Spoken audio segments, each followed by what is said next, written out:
కాశ్యపాన్వయ సంజాతం శరణ్యార్యపదాశ్రితం వైరాగ్యజలధిం వందే రంగరామానుజం మునిం. అందరికీ దాసోహం. మన ఆచార్యులు శ్రీ శ్రీ శ్రీ త్రిదండి శ్రీ రంగరామానుజయ స్వామి వారు రచించిన గ్రంథాలని మనం చదువుకుంటున్నాం.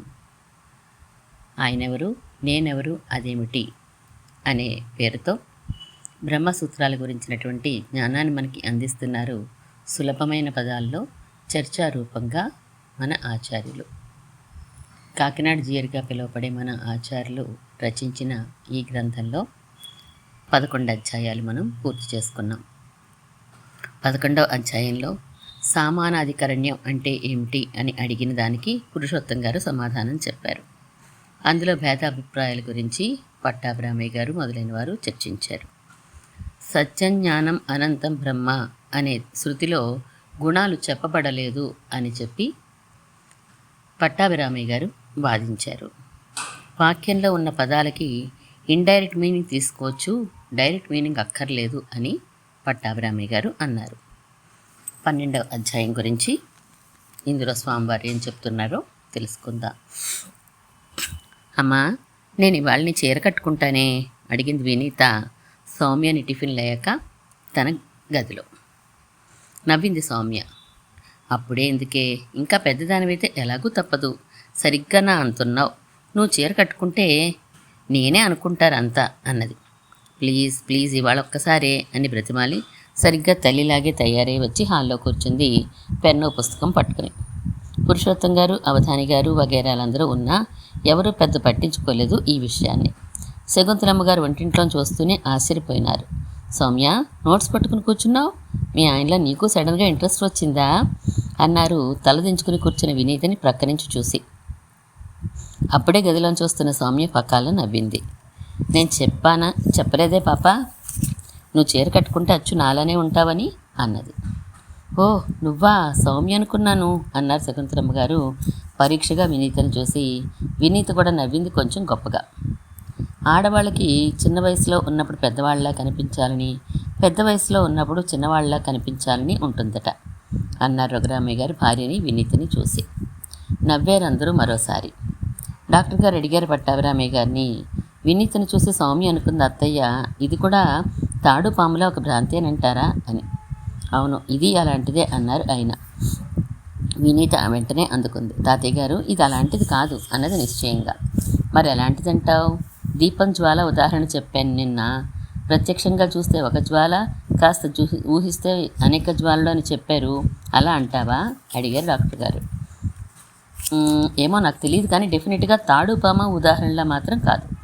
తాడు పాములా కనిపించడానికి మసక చీకటి అనేది ఉంటుంది అక్కడ, కానీ ఇక్కడ అలాంటిది లేదు కదా, అంతా వెలుతురే అన్నది వినీత.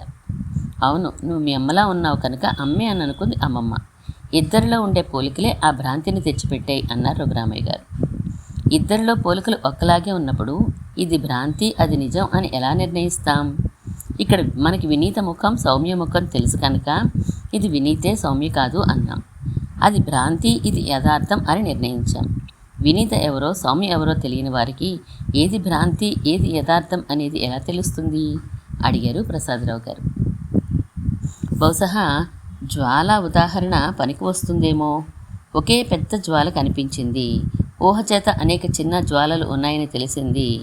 ఏది కరెక్ట్ అన్నప్పుడు ఒకే పెద్ద జ్వాలని ఇంకొక విధంగా, అంటే అనేక చిన్న జ్వాలలు ఒకదాని వెంట ఇంకొకటి అతివేగంగా కలుస్తున్నాయి కనుక ఒకే పెద్ద జ్వాలగా కనిపించింది అని వివరించవచ్చు. కనుక చిన్న జ్వాలల్ని అలా ఇంకోలా వివరించలేం కనుక చిన్న జ్వాలల తీరి పెద్ద జ్వాలల తీరిని త్రోసిరాజంటుంది అన్నారు పట్టాభిరామయ్య గారు. ఏమండి అవునా అని అడిగి ఆయన తల ఊపడంతో కన్ఫర్మ్ చేసుకుని, ఇక్కడ సౌమ్య వినీతలకి ఇది వర్తిస్తుందా అని అడిగారు శాస్త్రి గారు. ఎలా? నాకేం తట్టడం లేదు. సౌమ్యని వినీత అనుకోవడానికి ఎన్ని కారణాలు, వినీతని సౌమ్యే అనుకోవడానికి అన్ని కారణాలు ఉన్నాయి. ఇది భ్రాంతి, ఇది కాదు అనడానికి ఏంటి అప్లై చేస్తాం అన్నారు డాక్టర్ గారు. చేసేదేదో యూనివర్సల్గా ఉండాలి అన్నారు ప్రసాదరావు గారు. జ్వాలల ఉదాహరణతో అన్నయ్య గారు బ్రహ్మకి ఏ విశేషం లేదని చెప్పే శృతులు బలమైనవి, బ్రహ్మకి గుణాలు చెప్పే శృతులు బలహీనమైనవి అని అప్లై చేశారుగా. దానికే అప్లై అయింది, దీనికి అవ్వదు బాగా ఆలోచించాలి అన్నారు శకుంతలమ్మ గారు. దానికి అప్లై అయిందని ఎలా అనుకుంటున్నారమ్మా అడిగారు పురుషోత్తం గారు. బ్రహ్మ నిర్గుణుడు అని చెప్పే శృతులు సగుణుడని చెప్పే శృతుల కన్నా బలమైనవని ఆయన ఎలా రుజువు చేశారు?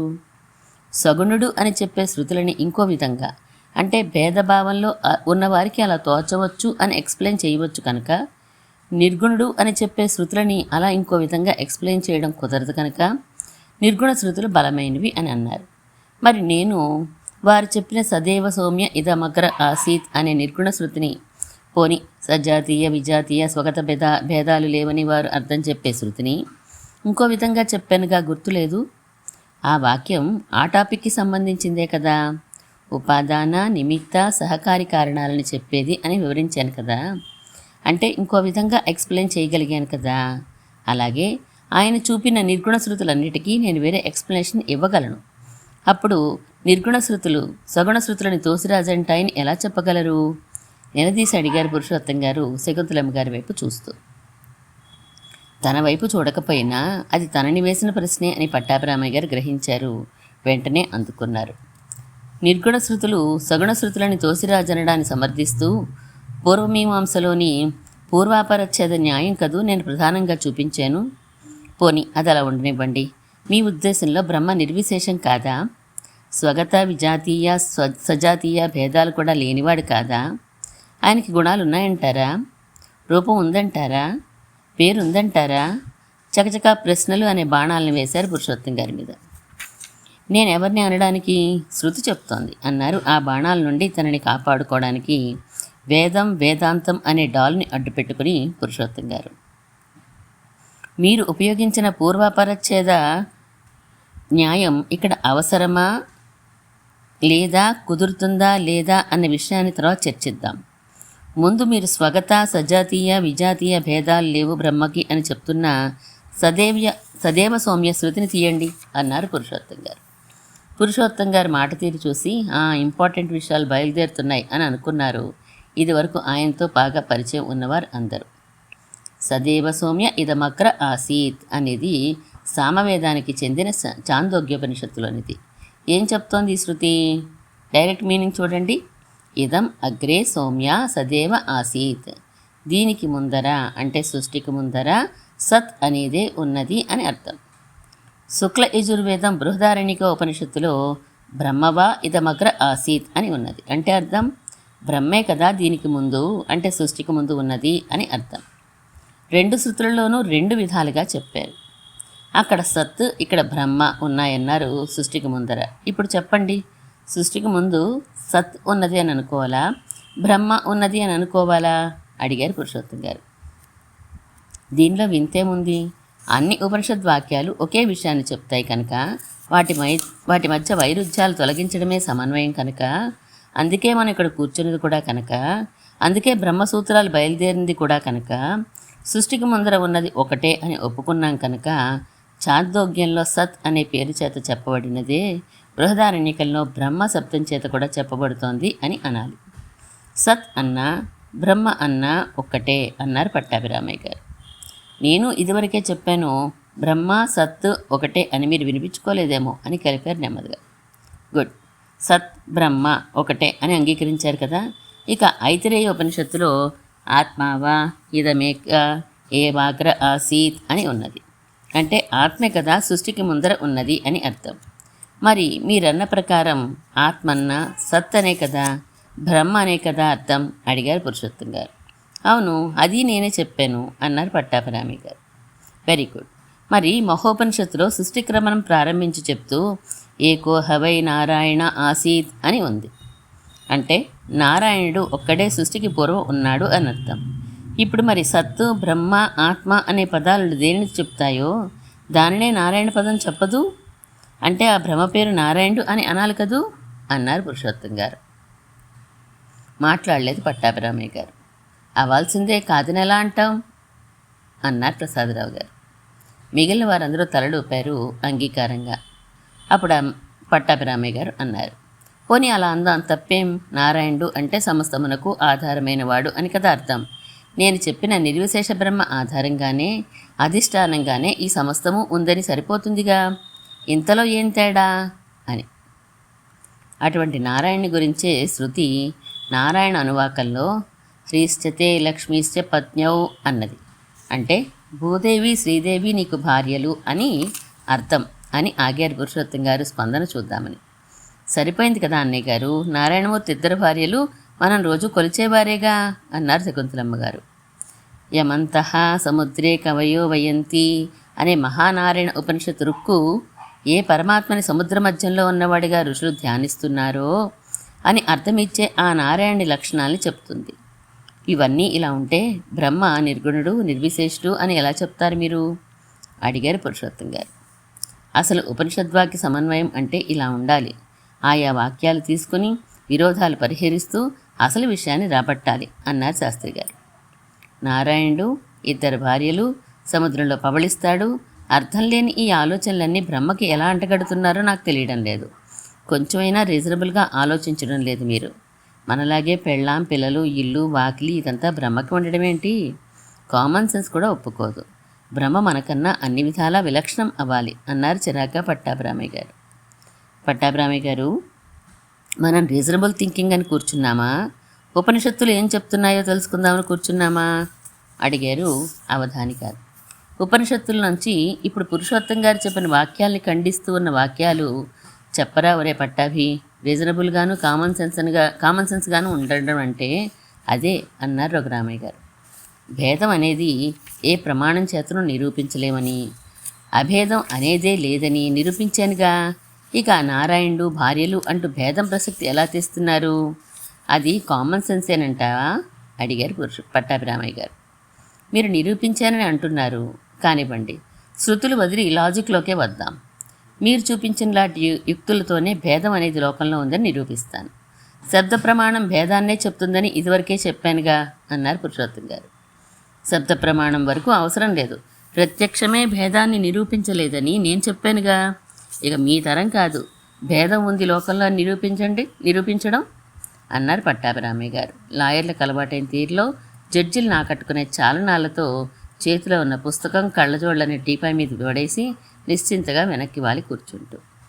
ఆ తీరు అంతగా నచ్చలేదు వినీతికి. తర్వాత అడుగుదాం అనుకుంటున్న డౌట్ని కాస్త అప్పుడే అడిగేసింది. తాతగారు అని పిలిచింది నెమ్మదిగా. ఏం సిసింద్రి అని నాలుగు ఖర్చుకున్నారు. లోపల మాట బయటకు వచ్చేసిందే అని. నా పేరు సిసింద్రినా? సరేలేండి అని సర్దుకుని అడిగింది వినీత. భేదం అనేది లోకంలో లేదని కదండి మీరు అంటున్నారు. మరి సత్యానికి అసత్యానికి భేదం ఉందా లేదా? ఉందనుకోండి. బ్రహ్మ సత్యం జగత్ సత్యం అన్నారుగా. అప్పుడు బ్రహ్మకి జగత్తుకి భేదం ఉన్నట్లేగా.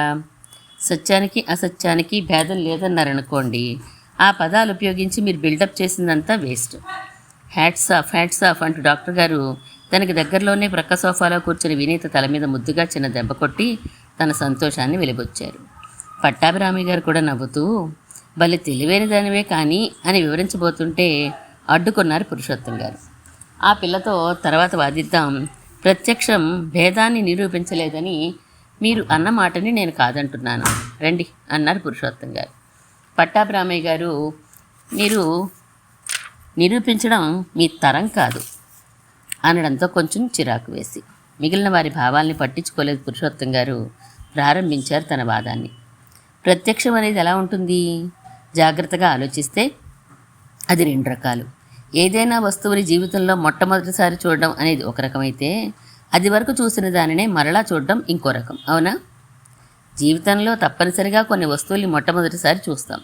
అప్పుడు అది ఏమిటో, ఏ జాతో, దాని ధర్మాలేంటో మనకు తెలియవు. రెండో మారు అంటే అలాంటి వస్తువునే మరలా చూసినప్పుడు ఇది వరకు చూసింది గుర్తుకు వచ్చి ఇది ఆ మొదటి దాని జాతికే చెందినది అని గ్రహిస్తాం. అవునా? కావచ్చు అన్నారు పట్టాభిరామ. ఏది మరో మారు చెప్పండి అన్నారు డాక్టర్ గారు. మొట్టమొదటిసారిగా మీరు ఆవుని చూశారనుకోండి, అది ఆవు అని మీకు తెలియదు, ఏదో అనుకుంటారు. తర్వాత కొంతకాలం తర్వాత మరో ఆవుని చూశారనుకోండి, అప్పుడు మీరు ఓహో పూర్వం నేను చూసిందే ఇది, ఆ జాతికే ఇది చెందుతుంది అని గ్రహిస్తారు. అంటే ప్రత్యక్షాలు ఇలా రెండున్నాయి. అర్థమైందా అడిగారు ఆయన. అర్థమైందన్నారు డాక్టర్ గారు. ఇందులో ఏ ప్రత్యక్షం వల్ల భేదం తెలియరాదంటారు? రెండోది డెఫినెట్గా కాదు. ఎందుకంటే రెండో మారు చూసినప్పుడు జాతి విశేషాలు గుర్తించబడి తీరుతాయి. మొదటిసారి చూసినప్పుడు త్రికోణంగా ముఖం ఉన్నదని, గంగడోలు ఉన్నదని చూస్తారు, కానీ ప్రతి గోవు ఇలాగే ఉంటుందన్న జ్ఞానం రాదు. రెండవ దాన్ని మూడవ దాన్ని చూచినప్పుడు తాను ఇదివరకు చూచిన త్రికోణముఖం గంగడోలు గుర్తుకు వచ్చి ఇది ఆ జాతికే చెందినదే అని నిర్ణయించడం జరుగుతుంది. ఇది ఆ జాతికి, గోత్వం ఉన్న జాతికి చెందినదే అని నిరూపించాలంటే తాను చూస్తున్న ఇతర వస్తువుల కన్నా ఈ వస్తువుకి భేదం ఉన్నదని గ్రహించి తీరాలి. అందుచేత ఈ కేసులో భేదం గ్రహించబడడం తప్పదు. ఇక మొదటి కేసులో అంటే మొట్టమొదటిసారిగా ఒక వస్తువును చూసినప్పుడు ఏమవుతుందో చూద్దాం. ఇక్కడ ఒక వస్తువుని మీరు చూసిన తర్వాత ఇంకో మారు చూసినప్పుడు ఇదే అది అని ఎలా అనుకుంటారు? ఇందులో ఏమీ విశేషాలు లేకపోతే? మొట్టమొదటిసారి చూసిన దానిలో ఏవో చిన్న విశేషాలు ఉంటే కదా రెండవసారి చూసినప్పుడు ఆ విశేషాలను గుర్తుపెట్టుకుంటారు. త్రికోణముఖం గంగడోలు అనేవి మొదటిసారి చూడకపోతే రెండవసారి చూసినప్పుడు ఇది ఆ జాతికి చెందినది అని ఎలా తెలుస్తుంది? అందుచేత మొదటిసారి ఏదో విశేషాన్ని తప్పక గ్రహించి ఉండాలి. గ్రహించలేదు అంటే లోకంలో జాతి అనే పదానికి అర్థం ఉండదు. ఎందుకని? ప్రతి వస్తువుని మొదటిసారి చూడడమే అవుతుంది, కానీ అలాంటి వస్తువుల్ని చూడడం ఉండదుగా. అందుచేత మనుష్య జాతి, జంతు జాతి అనే పదాలే వ్యర్థం. మొదటిసారి గ్రహించిన విశేషాలు ఏమిటి? అంతకుముందు ఎక్కడా చూడనివి. అలా కాకపోతే అది మొదటిసారి చూడడం అని అనరు కదా. రెండోసారో మూడోసారో అవుతుంది. అంతకుముందు ఎక్కడా చూడలేదని ఎలా తెలుస్తుంది? చూచిన వాటితో పోల్చుకోవడం వలన. మొట్టమొదటిసారి ఒక గోవును చూడగానే అది ఏమిటో తెలియలేదంటే అర్థం అప్పటికే తాను చూసిన మేక, గొర్రె, బర్రె లాంటి వాటికన్నా తేడాగా ఉందన్నమాట. అదే భేదం. సో మొదటిసారి చూసినా రెండోసారి చూసినా భేదం గ్రహించబడక తప్పలేదు. మరి ప్రత్యక్షంలో భేదం గ్రహించబడదంటారేంటి అన్నారు పురుషోత్తం గారు. మీరు ఈ 4 రోజుల నుంచి ఇక్కడే ఉన్నారు కదా, ప్రత్యక్షంలో ఏం గ్రహించబడుతుందో పట్టాభిరామయ్య గారు వివరించింది ఇది కాదు అన్నారు ప్రసాదరావు గారు. అని మరలా దేనినైనా చూడగానే మొదట మీకు ఏదో వస్తువు ఉన్నదని తెలిసి అప్పుడు అది గ్లాసు పుస్తకం అని గ్రహిస్తామని, రెండిటికీ మధ్యలో టైం గ్యాప్ ఉందని, అందుచేత మొదటి గ్రహించిందే ప్రత్యక్షం అవుతుందని, రెండోది స్మృతి సంబంధమైనదని, అందుచేత అది భ్రాంతి అని చెప్పారు కదా అన్నారు. చెప్పారు, చెప్పగానే కుదిరిందా? మీరంతా తలలూపారు, కానీ ఎలా సాధ్యమవుతుంది? అక్కడ ఏదో ఉన్నదని మాత్రమే తెలుస్తుందని కదా అంటున్నారు. మొదటిగా ఒక ఆకారం కనిపించిందా లేదా? అది ఆకారం అని గుర్తించారా లేదా? ఆకారం కూడా కనిపించక ఉన్నది, ఉనికి అని మాత్రమే తెలిసిందా? లేదే. ఆకారం అంటూ కనిపించింది. ఆ ఆకారమే వస్తు స్వభావం, స్వరూపం. అవునా అడిగారు పురుషోత్తం గారు. అవును అన్నారు సాలోచనగా ప్రసాదరావు గారు. ఆకారం ఎప్పుడైతే తోచిందో బాగా గుర్తించండి ఏం జరుగుతుందో. అసలు ఆకారం తోచడం అంటే ఏంటి? కొంత ఖాళీ జాగాలో ఒక ఆకారం కదా కనిపించింది. ఆకారం కనిపించగా మిగిలిన జాగా కన్నా ఇది భిన్నమే కదా, భేదమే కదా. ఆకారం తెలియకుండా ఆకారం గల వస్తువు తెలియదు కనుక ఆ ఆకారం ఏ జాతికి చెందినదో మొదటిసారి తెలియకపోవచ్చు, కానీ ఇదొక ఆకారం అని తెలిసి తీరుతుంది. అంటే ఉత్తినే ఉన్నది అని మాత్రమే కాకుండా ఒక ఆకారంలో ఇది ఉన్నది అని ప్రత్యక్షంలో తెలుస్తుంది. సరిగ్గానే ఉందండి పురుషోత్తం గారు చెప్పింది అన్న ప్రసాదరావు గారు పట్టాభిరామయ్య గారి వైపు చూసి. అయితే ఏమంటావయ్యా, శృతి తప్పంటావా అని కసిరినట్లు అడిగారు పట్టాభిరామయ్య గారు. అదేమిట్రా అలా కసురుకుంటావు? శృతి చెప్తే రీజనబుల్గా లేదంటావా? రీజనింగ్ చెప్తే శృతి కుదరదంటావా? ఎలా నీతో? సరిగ్గా గ్రహించు అని మందలించారు రఘురామయ్య గారు. కాసేపు ఆలోచించి ప్రసాదరావు గారు, పురుషోత్తం గారు ఇంకో డౌటు. మొదటిసారి చూసినప్పుడు ఏదో వస్తువు ఉన్నదని తోస్తుందనుకున్నాం కదా, అది ఉనికి ఉండడం మాత్రమే అని పట్టాభిరామయ్య గారు అంటారు. మీరు అది ఆకారం అని అంటారు. రెండు కలిపితే సరిపోతుందిగా అన్నారు విజయహాసంతో. నాకు అభ్యంతరం లేదు, ఆకార విశేషంతో కూడిన ఉనికిని గుర్తిస్తాం ప్రత్యక్షంలో అంటే అన్నారు పురుషోత్తం గారు చిన్న నవ్వుతో. అది కాదండి, ఆకారంతో కలిపి కనిపించడమే దాని స్వభావం అందాం. అంతకు మించి విధిన విశేషం కనిపించలేదుగా మొదటిసారి చూసినప్పుడు, అందుచేత నిర్విశేషమే అన్నారు మళ్ళా ప్రసాదరావు గారు. పక్కాల నవ్వారు అవధాని గారు. థ్యాంక్ గాడ్ ఐ యామ్ ఎన్ ఎథియస్ట్ అన్నట్లుంది అన్నారు. అంటే అని శాస్త్రి గారు అడిగారు ఆత్రంగా. నన్ను నాస్తికుడిని చేసినందుకు దేవుడికి కృతజ్ఞతలు అని అర్థం. అలా అన్నట్లు ప్రసాదరావు గారి స్టేట్మెంట్లోనే వైరుధ్యం ఉంది. ఆకారంతో ఉనికి వస్తు స్వభావం అయితే వివిధ వస్తువులు వివిధ ఆకారాలతో ఉంటాయి కదా, మరి ఒకదానికి ఇంకొకదానికి భేదం ఉండి తీరుతుందిగా, ఇక నిర్విశేషం ఏమిటి అని మళ్ళా నవ్వారు అవధాని గారు. అయితే ఉనికి మాత్రమే తెలియడం కుదరదంటారు. అవునులేండి, ఎలా కుదురుతుంది?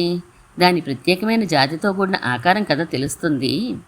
అలా లేకపోతే అన్ని వస్తువులు మొదటిసారి చూసినప్పుడు ఒకే ఆకారంలో ఉండాలి. అప్పుడు ఏది ఏ వస్తువో మరి ఎలా తెలుస్తుంది తర్వాతి క్షణంలో వివేచన చేసినా? అందుచేత అలా కుదరదు.